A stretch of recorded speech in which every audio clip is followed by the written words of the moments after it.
Your job is the riskiest investment in your portfolio, period. We've been conditioned to believe that a salary, a 401k, a gold-plated dental plan represent the pinnacle of security. But let's look at that math. If you're an employee, you have exactly one customer, your employer. And if that one customer decides to restructure, pivot, or optimize, your salary goes to zero overnight. In any other context, we would call that a single point of failure. And in your career, we call it stability. It's a lie.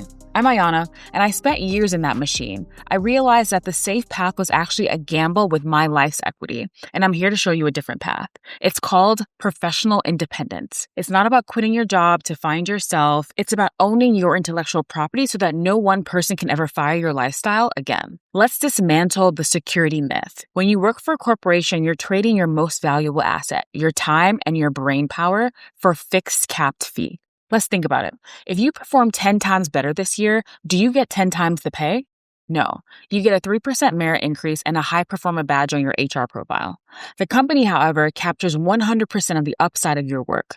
They are the hedge fund and you are the low yield bond. My point is, real security doesn't come from a contract signed by an HR director who doesn't know your name. Real security comes from having 5, 10, 15 clients who all value your very specific expertise. And if one leaves, you only lose 10% of your income, not 100%. I hope the math is helping this drive home. If you earn $150,000 a year, your employer is most likely billing you out and valuing your output at like $450,000 or $600,000. And that gap, that's the corporate tax that you pay for this illusion of safety. And in turn, the company takes that margin to pay for the fancy office and the middle managers who attend meetings about meetings. And of course, shareholders. In professional independence, you reclaim all of that margin. Let's break down these 3 opportunities in professional independence. 1 is diversified income, multiple streams from consulting, advising, or digital products. 2, you get equity ownership. You own the systems, the brand, and the company.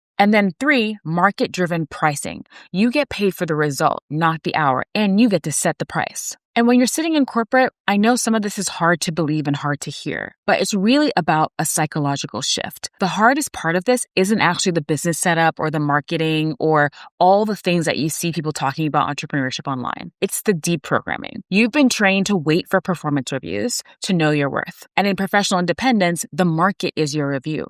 I want to encourage you to look at your current job not as a career, but as a single client consulting gig. If you had the chance to replace that client tomorrow, could you?